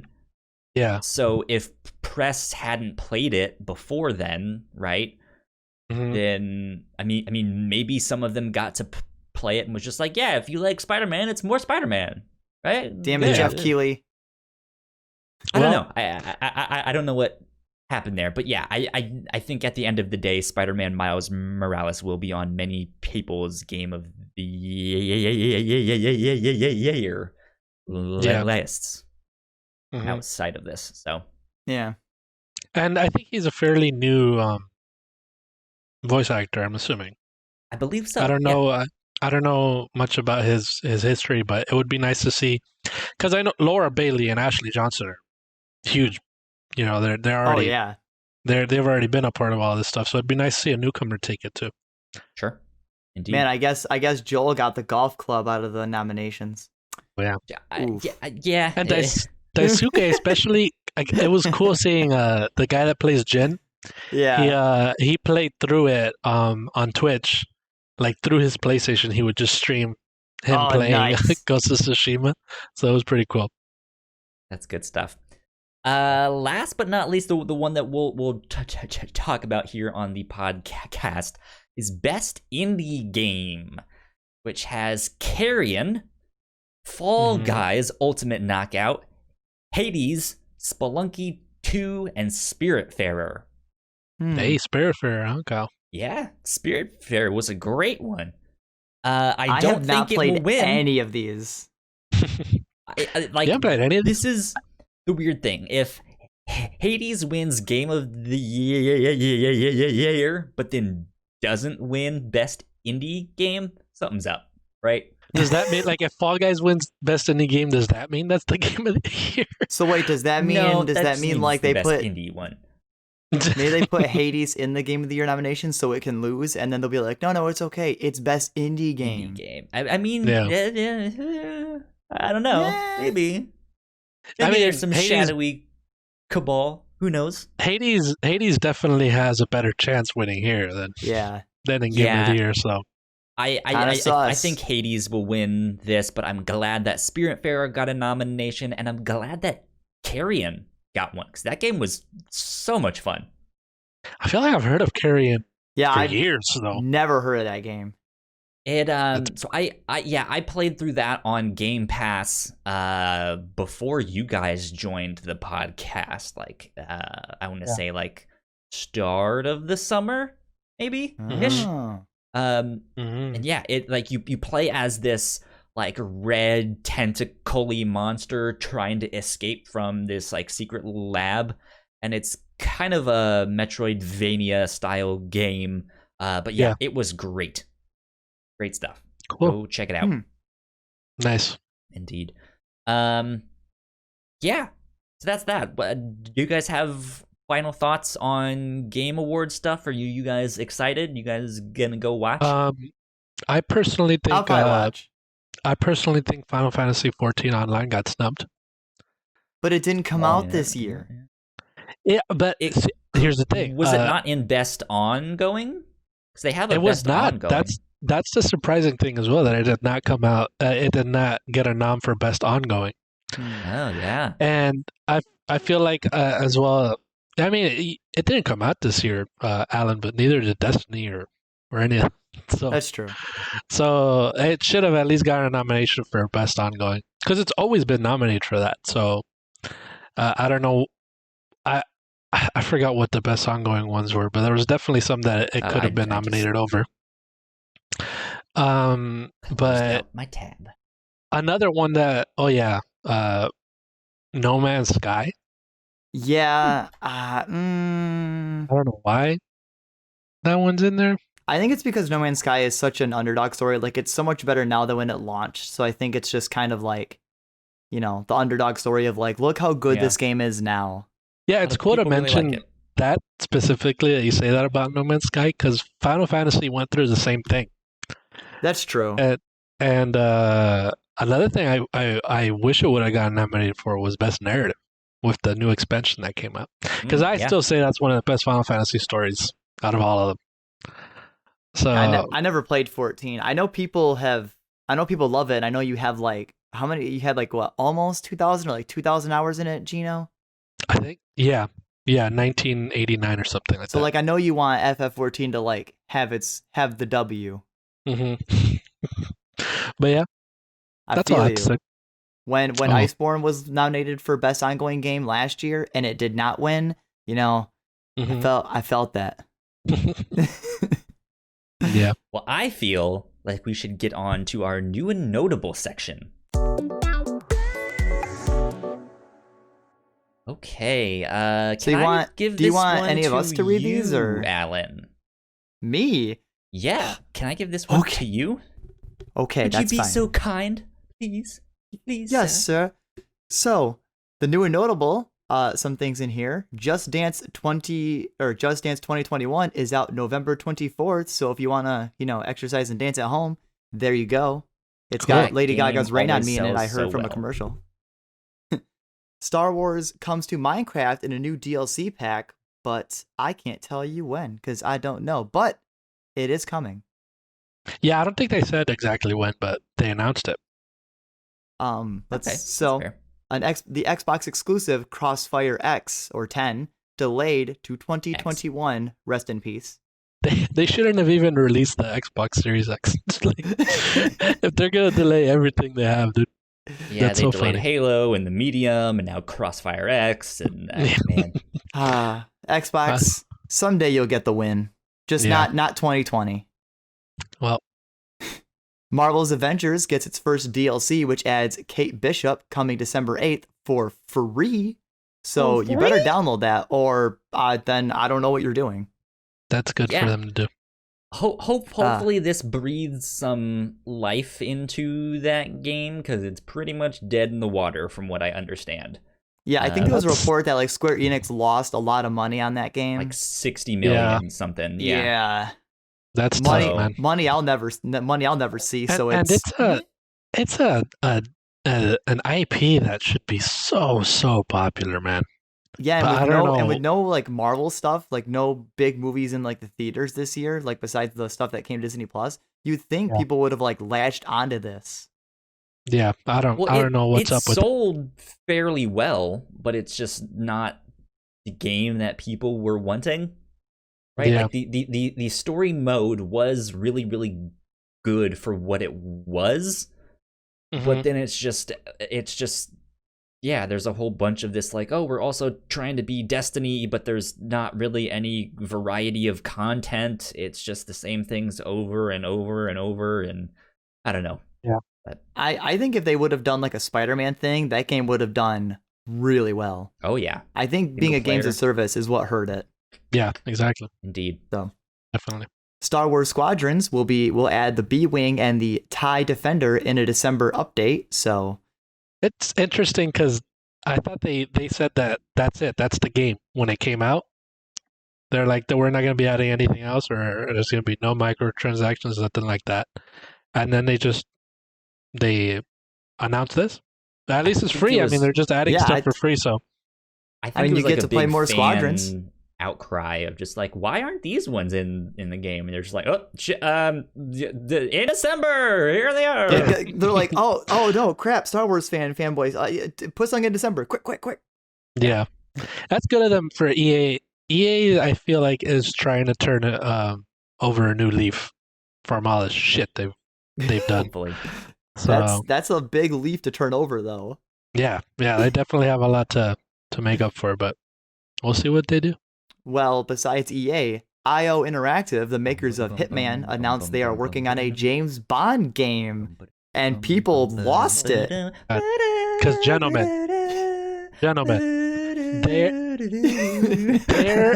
there is not a better relationship for a developer and an IP to have. Holy smokes, I am excited. Hitman developers and IO and James Bond, dude. And oh my god, the teaser, dude. I was like, when I saw this announced, I looked at the teaser, I was like, oh, please have the James Bond music. Please have it. And then they did, dude. It was so cool. It's good. Yeah, this makes me happy that it makes you guys happy. Because I don't really watch the James Bond movies, so like I kind of just stared blankly at the teaser. Yeah, I like James Bond. That's it. I just like James Bond. I'm not up to date on all of the movies and stuff like that. I need to go watch them all before the new one starts because I am interested in that one. But yeah, for me, it's the 007 game on N64 that I have such nostalgia for. Yeah, GoldenEye? Oh my gosh. And if they can somehow recapture that magic while making it as fun and as wacky as Hitman and stuff, right? Oh, yeah, it's gonna be so good. What if it's GoldenEye 2? Yeah, I don't want a first person from them. I also don't want a first person game from IO Interactive. I would say, yeah, GoldenEye remade, but as a different genre, a tactical chess game. Oh. Tactical chess. Someone was like, well, what if they make James Bond Go? James Bond Go. No, that's what it'll be called. Hitman Go, James Bond Go. Can you imagine? I think actually Square Enix still owns the rights to those Go games. Oh. But I don't remember. But still. Man, this is great. What bothers me is, so they announced this, but did you announce it too early? Maybe. That's what I wonder. Maybe, especially since Hitman 3 still hasn't come out yet. That'll be out in January, I believe. Yeah. So, well, I don't know. I also like saying words, and a lot of words that I don't know, such as the Annapurna Interactive. Annapurna Interactive has delayed 3 of their titles, 12 Minutes, The Artful Escape, and Last Stop into 2021. What are these? I don't know. Does that bum me out? 12 Minutes looks amazing. This game has it's been at a bunch of cons and stuff like that for a few years now. But it's the cast of this game.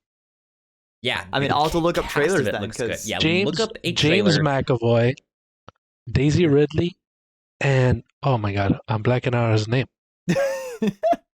Green Goblin. Willem Dafoe. Which one? Willem Dafoe. Oh, okay. Can you imagine a guy Willem the villain for a game, dude? We're gonna have a hell of a time. Yeah. These other two I've never heard of. The Artful Escape and the Last Stop. Probably seen the Artful Escape on one of the E3 showcases that didn't happen this year and stuff like that. But 12 minutes looks great. That's a time loop where you're eating dinner with your wife and you have to tell her that you murdered someone or something, or you're about to be arrested for murder, but then it's a time loop and you have to go do something different and you discuss it looks great. The Artful Escape looks a lot more artsy, no pun intended, but it's this escape platformer game. It's hard to explain. but that looks I see bright what you did colorful and stuff like that. I don't know what the last stop is, but Annapurna always puts out phenomenal games. So sad. Yeah, I'll have to look up a trailer for 12 minutes because you're making it sound pretty hype. It looks great. So it's the narrative that I'm most excited for with that game. Mm-hmm.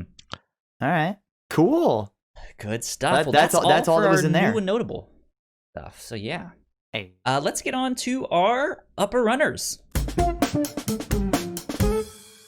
Gino, let's have you do this one. I got you, my friend.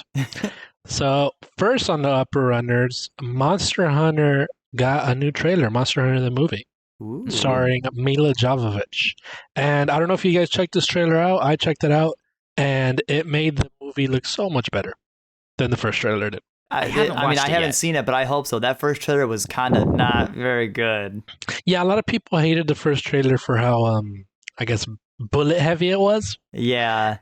And like militarized and all that stuff. But this trailer showed, a lot more of Monster Hunter stuff, different monsters. Showed Palicos. Nice. Showed some comedy. It was definitely. I was excited for this movie from the first trailer. I don't really like to be a hater. So, and I feel like it's gonna be bad, but I don't really care. I'm still gonna watch it. But this trailer definitely, from what I saw in like comments on YouTube, a lot of people definitely like this trailer more. Like they made them excited for the movie now. All right, so good for them. I mean, I agree, Gino. If it's bad, I will also watch it. It just looks like dumb fun, pretty much. Yeah, I know. Yeah. So something that's not dumb fun. The Last of Us television show has been given a series order at HBO. That is exciting. That is exciting. I'm curious what this will do or how this will be structured. What I love the most, what excites me the most, is that Neil Druckmann and Craig Mazin, which if you guys don't know, he was the writer of Chernobyl. Yeah. Chernobyl show. Yeah, that was amazing. So what a beautiful pairing of people to write a Last of Us series. From the guy himself that wrote it and the writer of Chernobyl. So it'd be nice. I'm definitely excited for this. Me too. What I'm wondering is if they are sticking to the Joel and Ellie story. No, I think this will kind of be like a Fear the Walking Dead kind of thing. Mm-hmm. I would rather like to see a Joel and Ellie story, but from years we haven't seen. Oh, well, no, it wouldn't work. I was going to say kind of like that time between Last of Us Part 1 and Part 2, but that wasn't a whole lot of time. Yeah. I don't know. I guess we'll see. At the end I want to see Joel and Tommy. At the end of the day, though, I feel like just telling Joel and Ellie's story is a great way to bring people into the game, right? And I think with PlayStation Studios being one of the producers and stuff behind this, I feel like that's really what they're gonna try and go for, because it's just a simple thing of hey, we already have that story, we already know people love it, right? So why don't we just adapt that and then add in new things? Yeah, because I would like to see flashbacks of Joel before, you know. Yeah, it's true, because playing the Last of Us, you're always excited to see the cutscenes. Because you want to, the narrative is so good. So having just a full-on, cutscenes every week, so it'd be nice to no game. Yeah. And there was definitely more nuance that they'll be able to show through acting than we saw through gameplay, Yeah. So yeah, but exciting. I feel like Last of Us did a great job making you feel tense by making you play the game. I feel like that's what added to the story, because the cutscenes were a way for you to kind of be like, oh my god, we made it. And that's the beauty of having Craig Mazin in there as well. That's true. He did add a lot of attention to Chernobyl that made that show amazing. Exactly. So oh my god, it's this show, especially HBO, because HBO does not put out bad stuff. So if this is going to be bad, it's not going to be on HBO. But the fact that it's on HBO, it's going to be good. So looking forward to it. Put a lot of effort in, and they'll have the budget to make it work. Yeah. Hashtag hype. Yep. Yeah. Next up, Embracer Group, formerly known as THQ Nordic, has acquired 13 more new companies. Oh, God. Jesus including Christ. 11 game developers. And the other two are, I think, a marketing company and PR firm, quality. What I think, yeah. The PR and what is it? The quality assurance? Quality assurance, or something? Yeah, QA team. And it now has 50 development team under its wing. Man. And in May 2020 had 118 games in development with 69 unannounced. Nice. That's crazy, dude. How, Sway? How? Dude. Like, I don't understand how they are doing this. Yeah, man. They're going hard. THQ, the sleeper. Yeah, I wonder what they're gonna do with all these companies, because a lot of they're not big companies. They're not known for much, so I want to see what they're gonna do. And 118 games. That's a lot of game.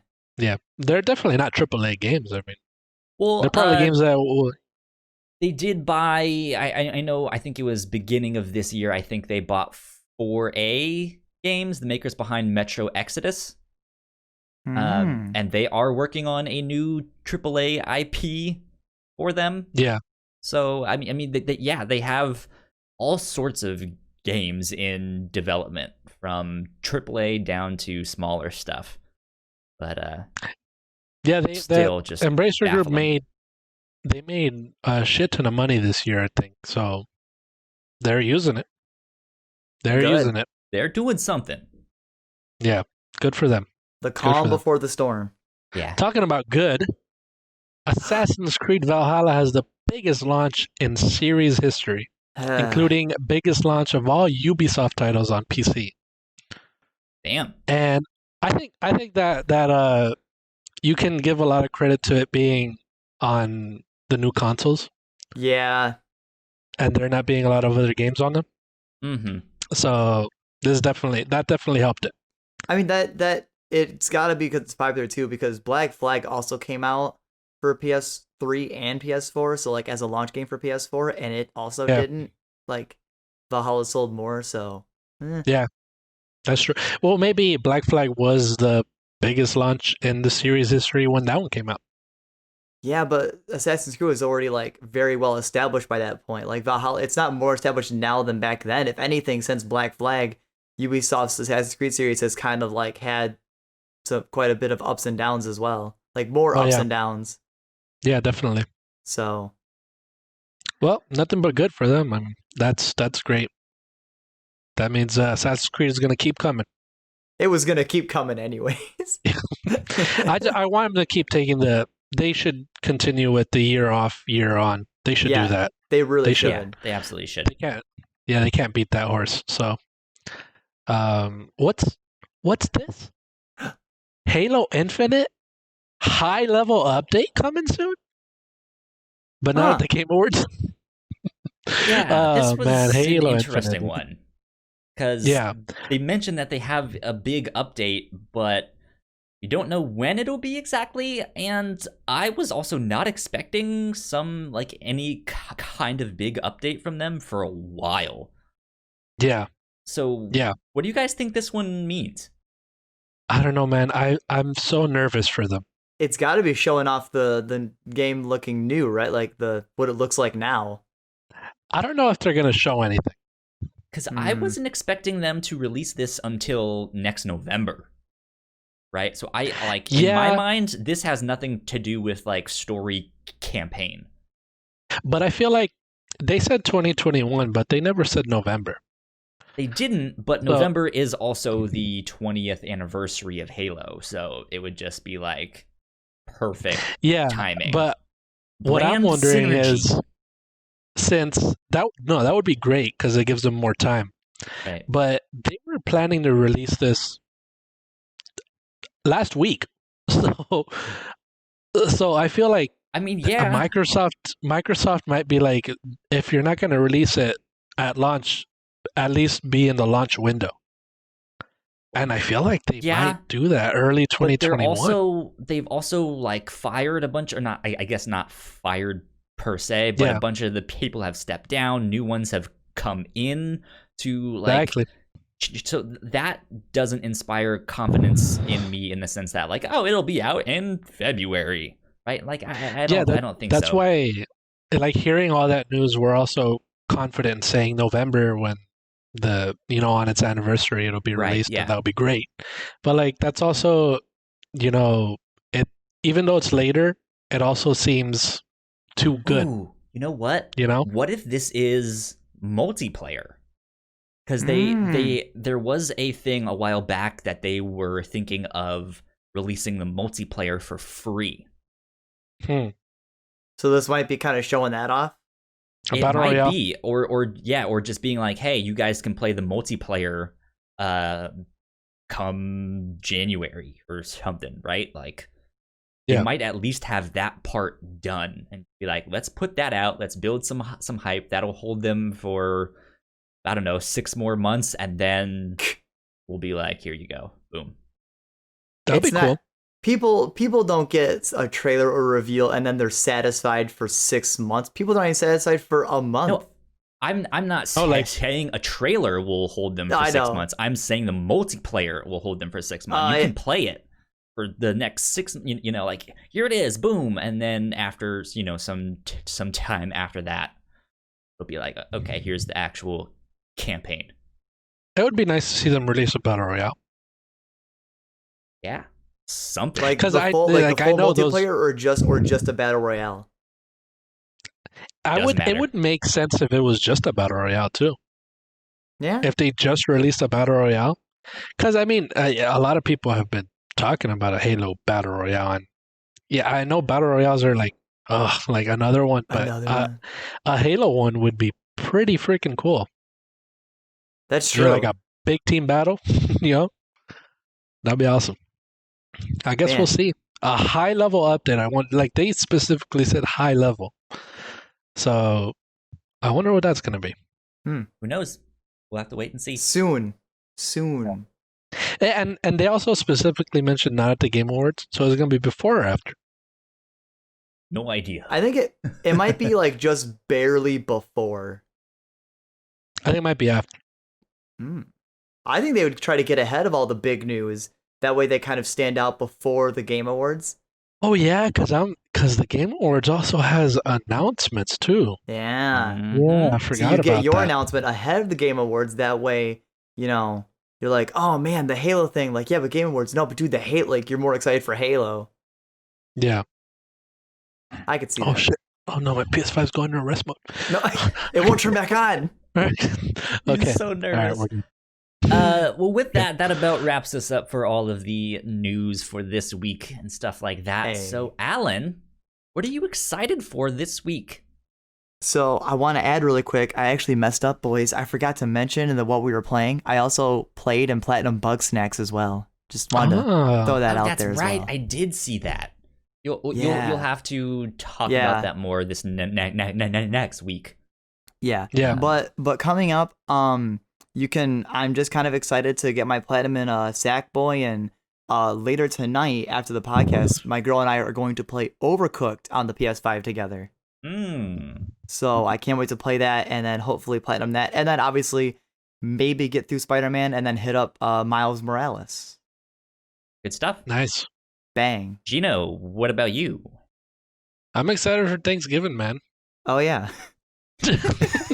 Alan is not thankful whatsoever. Yeah, I'm going back. It sucks because I'm going back home for a week, and I'm not taking my PlayStation, man. Oh no!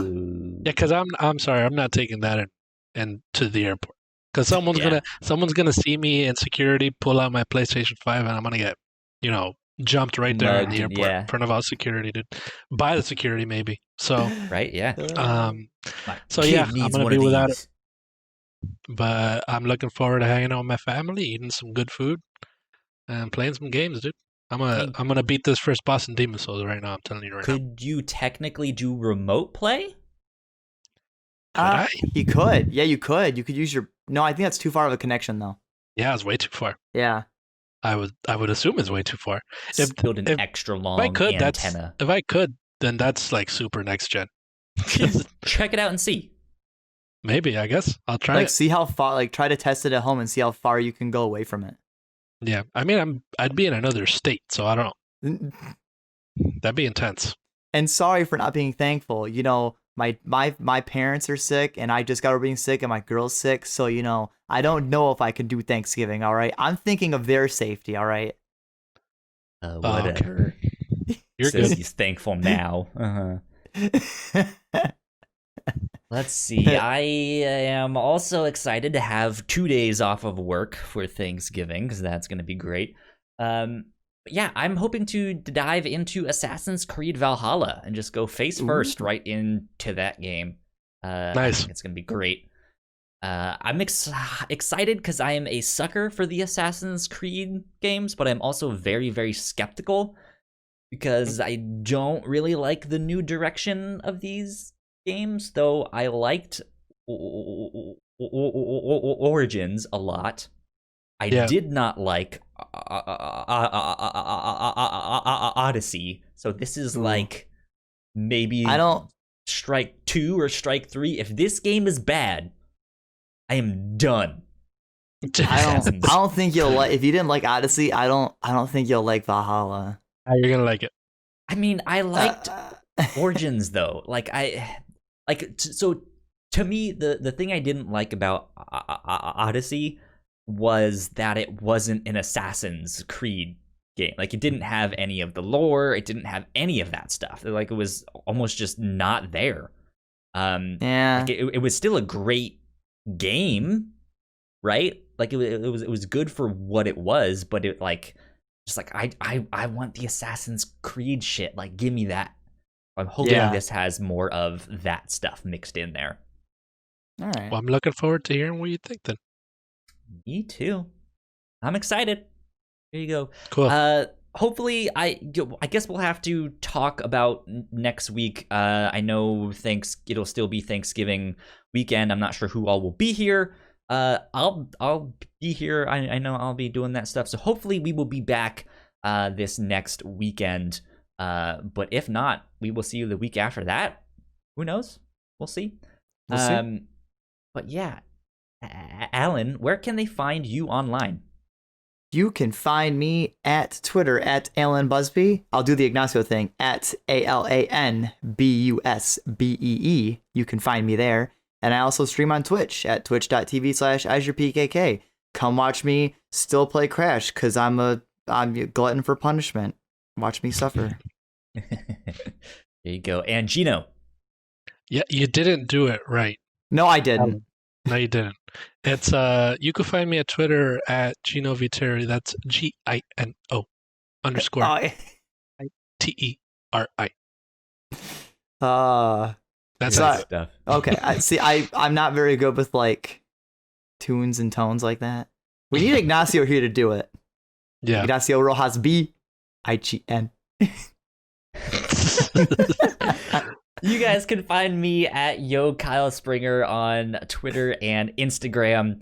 I just posted a pic of my new Gunpla on my Instagram, so you guys can go see that stuff. If you guys want to stay up to date with our shows, we are at the Whatnauts on Twitter. Go like, share, subscribe, do all of that stuff. We have a YouTube channel, which is youtube.com/thewhatnauts. But right now, go follow us on Twitch. Twitch.tv/thewhatnauts is where you can follow us on that. We are hoping to make it to 50 followers because that is just one of the requirements to make it to affiliate. We are now at 42 followers. So we're only 8 people away. We can do it. We're almost there. Help us out. Twitch.tv/thewhatnauts. And each Friday night at 9 p.m. we live stream the recording of one of our other podcasts, The Captain's Log. So go check that out and say hi. Passively hit that follow button. Just passive aggressively hit it. Just smack it. Mm-hmm. You know what? Do it aggressively too. Just punch it. Punch that follow button. Right? Yeah. Heck yeah. Like hit the click button on your mouse as hard as you can. Indeed. We will feel it. I'm sure we will. Yeah. But yeah, go do all of that stuff because that would help us out a ton. But that is it. We will get out of here. This has been Crossplay. We will see you all next week. Bye. Adios. Happy Thanksgiving.